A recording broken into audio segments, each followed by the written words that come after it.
दोस्तों, हमारी आज की कहानी भगवान श्री कृष्ण, अर्जुन और एक ब्राह्मण की कहानी है। इस स्वार्थी दुनिया में सब अपना ही स्वार्थ देखते हैं। आज के जमाने में शायद ही कोई ऐसा व्यक्ति होगा जो कोई कार्य निस्वार्थ भावना से करता हो। ऐसा इसलिए होता है क्योंकि हर कोई अपना नाम बनाने की होड़ में लगा हुआ है। इसी कारण उन्हें मानसिक शांति और धैर्य प्राप्त नहीं होता। जब हम स्वार्थ त्याग कर दूसरों का भला करते हैं, तब हमें अंदरूनी शांति प्राप्त होती है और हर जगह सफलता प्राप्त होती है। आइए भगवान श्री कृष्ण की लीला और इस प्रेरक प्रसंग द्वारा ये जानते हैं कि परोपकार की भावना रखने से किस प्रकार अपना भी भला होता है। एक बार श्री कृष्ण और अर्जुन भ्रमण पर निकले तो उन्होंने मार्ग में एक निर्धन ब्राह्मण को भिक्षा मांगते देखा। अर्जुन को उस पर दया आ गई और उन्होंने उस ब्राह्मण को स्वर्ण मुद्राओं से भरी एक पोटली दे दी, जिसे पाकर ब्राह्मण प्रसन्नता पूर्वक अपने सुगत भविष्य के सुंदर स्वप्न देखता हुआ घर लौट चला। किंतु उसका दुर्भाग्य उसके साथ चल रहा था। रास्ते में एक लुटेरे ने उससे वो पोटली छीन ली।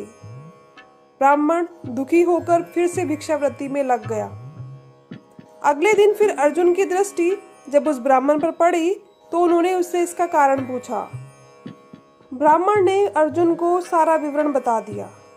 ब्राह्मण की व्यथा सुनकर अर्जुन को फिर से उस पर दया आ गई। अर्जुन ने विचार किया और इस बार उन्होंने ब्राह्मण को मूल्यवान एक माणिक दिया। ब्राह्मण उसे लेकर घर पहुंचा। उसके घर में एक पुराना घड़ा था जो बहुत समय से प्रयोग नहीं किया गया था। ब्राह्मण ने चोरी होने के भय से माणिक उस घड़े में छुपा दिया, किंतु उसका दुर्भाग्य, दिन भर का थका मांदा होने के कारण उसे नींद आ गई। इस बीच ब्राह्मण की स्त्री नदी में जल लेने चली गई, किंतु मार्ग में ही उसका घड़ा टूट गया। उसने सोचा, घर में जो पुराना घड़ा पड़ा है उसे ले आती हूँ। ऐसा विचार कर वह घर लौटी और उस पुराने घड़े को लेकर चली गई। और जैसे ही उसने घड़े में नदी में डुबोया, वह माणिक भी जल की धारा के साथ बह गया। ब्राह्मण को जब यह बात पता चली तो वह अपने भाग्य को कोसता हुआ फिर से भिक्षावृत्ति में लग गया। अर्जुन और श्री कृष्ण ने जब फिर से उसे इस दरिद्र अवस्था में देखा तो जाकर उसका कारण पूछा। सारा वृत्तांत सुनकर अर्जुन को बड़ी हताशा हुई और मन ही मन सोचने लगे, इस अभागे ब्राह्मण के जीवन में कभी सुख नहीं आ सकता।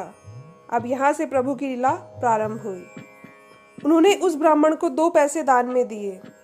तब अर्जुन ने उनसे पूछा, प्रभु, मेरी दी मुद्राओं और माणिक भी इस अभागे की दरिद्रता नहीं मिटा सके, तो इन 2 पैसों से इसका क्या होगा? यह सुनकर प्रभु बस मुस्कुरा भर दिए और अर्जुन से उस ब्राह्मण के पीछे जाने को कहा। रास्ते में ब्राह्मण सोचता हुआ जा रहा था कि 2 पैसों से तो एक व्यक्ति के लिए भी भोजन नहीं आएगा। प्रभु ने उसे इतना तुच्छ दान क्यों दिया? प्रभु की यह कैसी लीला है?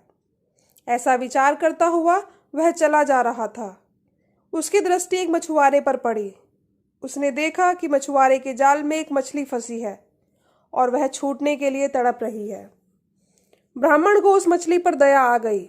उसने सोचा, इन 2 पैसों से पेट की आग तो बुझेगी नहीं, क्यों ना इस मछली के ही प्राण बचा लिए जाए।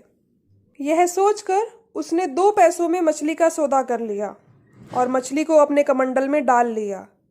कमंडल में जल भरा और मछली को नदी में छोड़ने चल पड़ा। तभी मछली के मुख से कुछ निकला। उस निर्धन ब्राह्मण ने देखा कि वह वही माणिक था जो उसने घड़े में छिपाया था। ब्राह्मण प्रसन्नता के मारे चिल्लाने लगा, मिल गया, मिल गया। तभी भाग्यवश वह लुटेरा भी वहां से गुजर रहा था जिसने ब्राह्मण की मुद्राएं लूटी थी। उसने ब्राह्मण को चिल्लाते हुए सुना, मिल गया, मिल गया। लुटेरा भयभीत हो गया। उसने सोचा कि ब्राह्मण उसे पहचान गया है और इसीलिए चिल्ला रहा है। अब जाकर राज दरबार में उसकी शिकायत करेगा। इससे डरकर वह ब्राह्मण से रोते हुए क्षमा मांगने लगा और उससे लूटी हुई सारी मुद्राएं भी उसे वापस कर दी। यह देख अर्जुन प्रभु के आगे नतमस्तक हुए बिना नहीं रह सके। अर्जुन बोले, प्रभु, यह कैसी लीला है? जो कार्य थैली भर स्वर्ण मुद्राएं और मूल्यवान माणिक नहीं कर सका, वह आपके 2 पैसों ने कर दिखाया। श्री कृष्ण ने कहा, अर्जुन, यह अपनी सोच का अंतर है। जब तुमने उस निर्धन को थैली भर स्वर्ण मुद्राएं और मूल्यवान माणिक दिया, तब उसने मात्र अपने सुख के विषय में सोचा, किंतु जब मैंने उसे 2 पैसे दिए, तब उसने दूसरे के दुख के विषय में सोचा। इसलिए हे अर्जुन, सत्य तो यह है कि जब आप दूसरों के दुख के विषय में सोचते हैं, जब आपके मन में परोपकार की भावना होती है और आप दूसरों का भला कर रहे होते हैं, तब आप ईश्वर का कार्य कर रहे होते हैं और तब ईश्वर आपके साथ होते हैं। दोस्तों, इसी तरह जिंदगी में भी जो इंसान दूसरों के बारे में अच्छा सोचता है, उसके साथ हमेशा ही अच्छा होता है। ऐसा करने से दूसरों को तो खुशी मिलती है, साथ ही खुद को भी जिंदगी जीने की कई प्रेरणा मिलती हैं और मानसिक आनंद की प्राप्ति होती है। आशा करते हैं कृष्ण जी का ये उपदेश जिंदगी में आपको आगे बढ़ने में एक महत्वपूर्ण भूमिका निभाएगा।